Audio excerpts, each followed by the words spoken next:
I think you're probably reasonably familiar with the idea of a square root, but I want to clarify some of the notation that at least I always found a little bit ambiguous at first. I want to make it very clear in your head.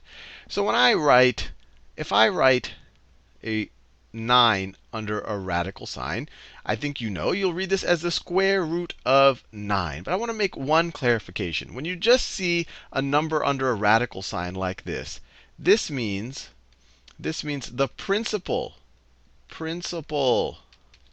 square root of 9. And when I say the principal square root, I'm really saying the positive square root of 9. So this statement right here is equal to 3. And I'm being clear here because you might already know that 9 has two actual square roots. 9 also, by definition, square root is something, if that, a square root of 9 is a number that if you square it equals 9. 3 is a square root, but so is negative 3. Negative 3 also a square root. But if you just write a radical sign, you're actually referring to the positive square root or the principal square root. If you want to refer to the negative square root, you would actually put a negative in front of the radical sign. That is equal to negative 3. Or if you want to refer to both the positive and the negative, both the principal and the negative square roots, you'll write a plus or minus sign. You'll write a plus or minus sign in front of the radical sign. And of course, that's equal to plus or minus 3 right there. So with that out of the way, what I want to talk about is the graph of the function y is equal to the principal square root of x. And see how it relates to the function y is equal to x. Let me write it over here because I'll work on it. See how it relates to y is equal to x squared. And then if we have some time, we'll shift them around a little bit and get a better understanding of how these, what causes these functions to shift up, down, or left and right. So let's make a little value table before we get out our graphing calculator. So this is for y is equal to x squared. So we have x and y values. And this is y is equal to the square root of x. And once again, we have x and y values right there. So let me just pick some arbitrary x values right here. And I'll stay in the positive x domain. So let's say x is equal to 0, 1. Let me make it color coded. When x is equal to 0, what's y going to be equal to? Well, y is x squared. So 0 squared is 0. When x is 1, y is 1 squared, which is 1. When x is 2, y is 2 squared, which is 4. When x is 3, y is 3 squared, which is 9. We've seen this before, and I could keep going. Maybe I'll add a little. Let me add 4 here. So when x is 4, y is 4 squared, or 16. We've seen all of this. We've graphed our parabolas. This is all a bit of review. Now let's see what happens when y is equal to the principal square root of x. Let's see what happens.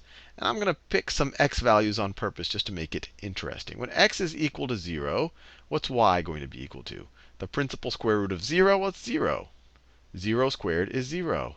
When x is equal to 1, the principal square root of x of 1 is just positive 1. It has another square root that's negative 1, but we don't have a positive or negative written here. We just have the principal square root. When x is 4, what is y? Well, the principal square root of 4 is positive 2. When x is equal to 9, what's y? When x is equal to 9, the principal square root of 9 is 3. Finally, when x is equal to 16, principal square root of 16 is 4. So I think you already see how these two are related. We've essentially just swapped the x's and the y's, right? You have, well, these are the same x and y's, but here you have x is 2, y is 4. Here x is 4, y is 2. 3 comma 9, 9 comma 3. 4 comma 16, 16 comma 4. And that makes complete sense. If you were to square both sides of this equation, you would get y squared is equal to x right there.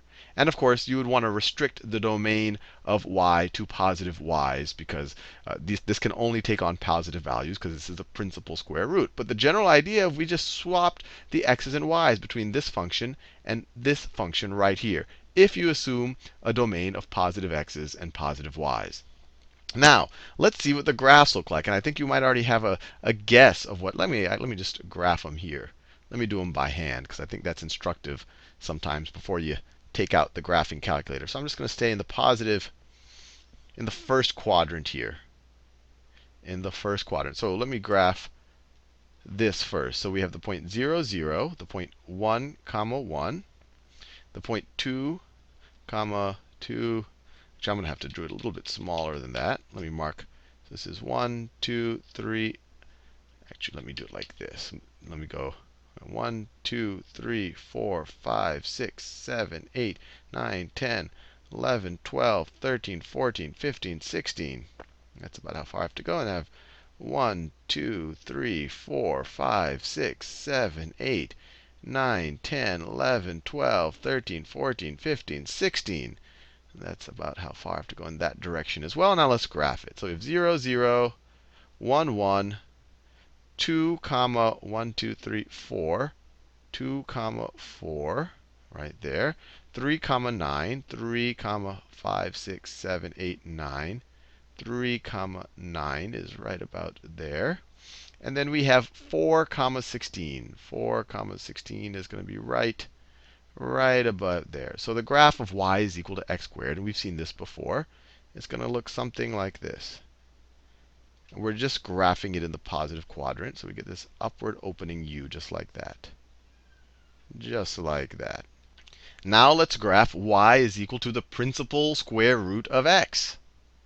So here we have, once again, we have 0, 0. We have 1, comma 1. We have 4, comma 2. 1, 2, 3, 4, comma 2. We have 9, comma 3, 5, 6, 7, 8, 9, comma 3, right about there. And we have 16, comma 4. 16, comma 4 is right about there. So this graph looks like that. So notice, they look like they're kind of flipped around the axes. This one opens along the y-axis. This one opens along the x-axis. And once again, it makes complete sense because we've swapped the x's and the y's, especially if you just consider the first quadrant. And actually, these are symmetric around the line y is equal to x. And we'll talk about things like inverses in the future that are symmetric around the line y is equal to x. And we can graph this better on a regular graphing calculator. I found this on the web. I just did a quick web search. Want to give proper credit to the people whose resource I'm using. So this is my.hrw.com/math06. You could pause this video, and hopefully you should be able to read this, especially if you're looking at it in HD. But let's graph these different things. Let's graph it a little bit cleaner than what I can do by hand. And actually, let me have some of what I wrote there. So that should give you, OK. So let's first just graph y is equal to x squared. And then in green, let me graph y is equal to the square root of x. I have some buttons here on the right, just so you know what I'm doing. I have some buttons here on the right, squared and the radical sign and all of that. But I want you to, let me just focus on this. So let me just graph those. So first it did x squared, and then it did the square root of x. And look, if you just focus on the first quadrant right here, you see that you get the exact same result that I got over there, although mine is messier. Now, just for fun, and I really didn't do this yet with the regular quadratics, let's see what happens, what we need to do to shift the different graphs. So with x squared, well, I'm going to do two things. I'm going to scale the graphs, and I'm going to shift them. So that's x squared. So let's just focus on the x squared and see what happens when we scale it. And then I'll do it with the radical sign as well. Because I want to get this. This will really work for anything. Let's see what happens when you get 2 times, no, not 2 squared, 2 times x squared. And let's do another one that is 0.5 times, or I could just do 0.4 actually, 0.45 times x squared. Let's graph these right there. So x squared. So notice, Our regular x squared is just in red. If we scale it by 2, it's still a parabola with the vertex at the same place, but we go up faster in both directions. And if we have 0.5 times x squared, we still have a parabola, but we go up a little bit slower. We have a wider opening u because our scaling factor is lower than 1. So that's how you kind of decide how wide or how narrow the opening of our parabola is. And then if you want to shift it to the left or the right, and I want you to think about why this is. So that's x squared. Let's say I want to just take the graph of x squared and I want to shift it 4 to the right. What I do is I say x minus 4 squared. And if I want to shift it 2 to the, let's say I want to shift it 2 to the left, x plus 2 squared, what do we get? Notice it did exactly what I said. X minus 4 squared was shifted 4 to the right. X plus 2 squared was shifted 2 to the left. And it might be unintuitive at first, this shifting that I'm talking about. But really think about what's happening. Over here, the vertex is where x is equal to 0, when you get 0 squared up here. Now, over here, the vertex is when x is equal to 4. But when x is equal to 4, you stick 4 in here, you get 4 minus 4. So you're still squaring 0, right? 4 minus 4 is 0, and that's what you're squaring. Over here, when x is equal to negative 2 plus 2, you are squaring 0. So if, in other words, whatever you're squaring, that at 0 is equivalent to 4 here. Or 4 is equivalent to 0, and negative 2 is equivalent to 0 over there. So I want you to think about it a little bit. Another way you could think about it, when x is equal to 1, we're at this point of the red parabola. But when x is equal to 5 on the green parabola, you have 5 minus 4. Inside of the parentheses, you have a 1, just like x is equal to 1 over here, up here. So you're at the same point in the parabola. So I want you to think about that a little bit. It might be a little non-intuitive that you say minus 4 to shift to the right and plus 2 to shift to the left, but it actually makes a lot of sense. Now, the other interesting thing is to shift things up and down. And that's actually pretty straightforward. You want to shift this curve up. Let's say we want to shift the red curve up a little bit. You do x squared plus 1. Notice it got shifted up. If you want this green curve to be shifted down by 5, you put a minus 5 right there. And then you graph it, and it got shifted down by 5. If you want it to be, we'll open up a little wider than that, maybe scale it down a little bit. Scale it down, let's say 0.5 times that. So now the green curve will be scaled down, and it opens slower. It has a wider opening.